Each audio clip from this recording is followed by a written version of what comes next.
ായിട്ട് പ്രശ്നം ഉണ്ടായിരുന്നത് എല്ലാവർക്കും ലോകം മുഴുവൻ അറിയുന്ന കാര്യങ്ങളാണ്.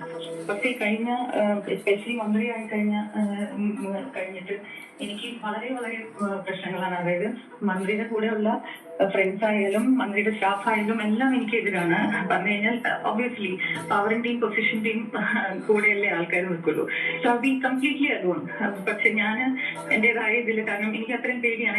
എനിക്കൊരു വയസ്സായി ഇപ്പോ മെമ്മറി പോലും ഇല്ലാത്ത എന്റെ ഒരു അമ്മ. ദിവസം ഈ വാളകത്ത് കഴിഞ്ഞ ദിവസം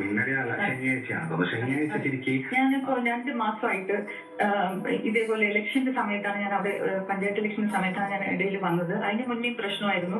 പല സ്ത്രീകളുടെയും പ്രശ്നം വെച്ച് ഞാൻ വഴക്കൂടും. അപ്പൊ എന്റെ ഫ്രണ്ട്സിനെ ഞാൻ ആരോട് അവരുടെ സ്റ്റാഫിന്റെ ഫോൺ ട്രാക്ക് ചെയ്യും. ഞാൻ ആരെടുത്താ വിളിച്ചു നോക്കി അവരുമായിട്ട് എന്നെ കണക്ട് ചെയ്ത് ഞാൻ അവരുമായിട്ട് ബന്ധമാണെന്ന് പറഞ്ഞു അങ്ങനെയാണ് എന്നെ കൺട്രോൾ ചെയ്ത് നിർത്തുന്നത്. അപ്പൊ അവിടെ എല്ലാം പറയും ഞാൻ അമേരിക്കയിലേക്ക് ആരുടെ കൂടെ പോയി, ദുബായിലേക്ക് പോയി, അങ്ങനെയൊക്കെ പറഞ്ഞ് എന്നെ നിർത്തും.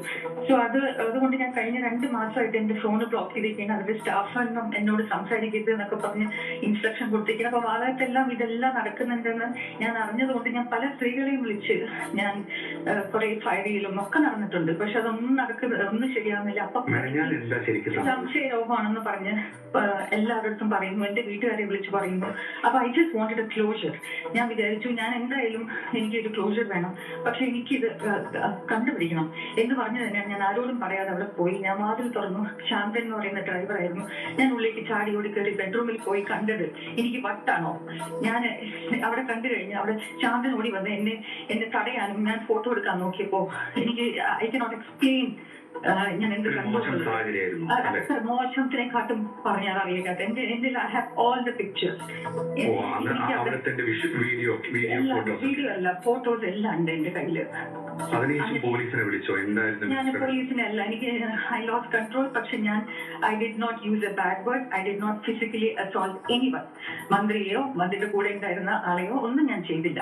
പക്ഷെ ഞാൻ ഫോട്ടോ എടുക്കാൻ ശ്രമിച്ചു. ബിക്കോസ് മന്ത്രി അത് പിന്നെയും പറയും എനിക്ക് പ്രാന്താണ്, എനിക്ക് സംശയമാണെന്ന്. ഞാൻ തിരിച്ചു വന്നു കഴിഞ്ഞാൽ അതുകൊണ്ട് ഞാൻ ഫോട്ടോ എടുക്കാൻ ശ്രമിച്ചു. ഫോട്ടോ എടുക്കാൻ ശ്രമിച്ചപ്പോ എന്നെ ശാന്ത അവരെ പിടിക്കുക, അവരുടെ ഫോൺ മാറ്റുക എന്നൊക്കെ പറഞ്ഞ എന്നെ he was trying to assault me, try to take my phone. പക്ഷെ ഞാൻ അതൊന്നും സമ്മതിച്ചിട്ട് ഞാൻ ഉടനെ ലേഖ ചേച്ചിയെ വിളിച്ചു. ബിക്കോസ് എനിക്ക് അറിയായിരുന്നു എന്തെങ്കിലും പ്രശ്നം ഉണ്ടാവും എന്ന് പറഞ്ഞാൽ ഞാൻ ലാസ്റ്റ് ഡയൽ നമ്പർ ലേഖ ചേച്ചി ഇട്ടിട്ടാണ് ഞാൻ പോയത്. ഞാൻ ലേഖ ചേച്ചിയോട് പറഞ്ഞു, I need any help you have to pick up my call. അത് അല്ലാതെ ഒരു BJP സ്ഥാനാർത്ഥിയൊന്നും അല്ല. ചേച്ചി എന്റെ ബ്രദറിനെ കല്യാണം കഴിച്ചിട്ട് എത്രയോ വർഷങ്ങളായി. സോ അത് വിളിച്ചു. അപ്പൊ ചേച്ചി പറഞ്ഞു, Bindu immediately you call control room 112. അങ്ങനെയാണ് ഞാൻ വിളിച്ചത്. ഞാൻ ലേഖ ചേച്ചി പറഞ്ഞ് വിളിച്ച് കണ്ടപ്പോ അവരെന്നെ ഒന്നും ചെയ്യാൻ അവർക്ക് പറ്റിയില്ല. ഞാൻ ഓടി, ഐ റാൻ ഔട്ട്.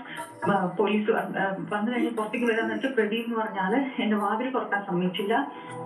വാതില് എന്റെ കയ്യിൽ പിടിച്ച് വാതിൽ അടിക്കാനൊക്കെ നോക്കി. ഞാൻ ഹെൽപ്പ് എന്നൊക്കെ പറഞ്ഞ് എന്നെ വിളിച്ചു.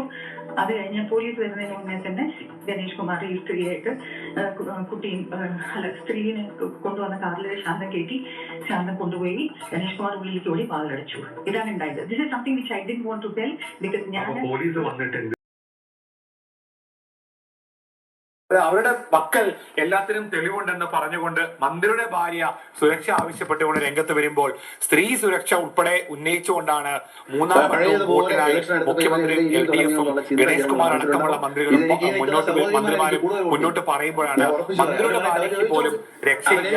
അതും മന്ത്രി താമസിക്കുന്ന വീട്ടിൽ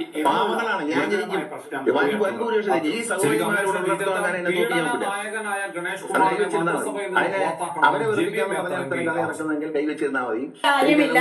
ഒരാളല്ല 5000 പേരോട് പ്രണയമുണ്ട് എന്നൊക്കെ പറയുന്നത് സിനിമയിലെ ആരെങ്കിലും സ്ക്രിപ്റ്റ് എഴുതി കൊടുത്താൽ മന്ത്രിക്ക് സിനിമയിൽ അഭിനയിക്കാൻ പോകുമ്പോൾ പറയാം.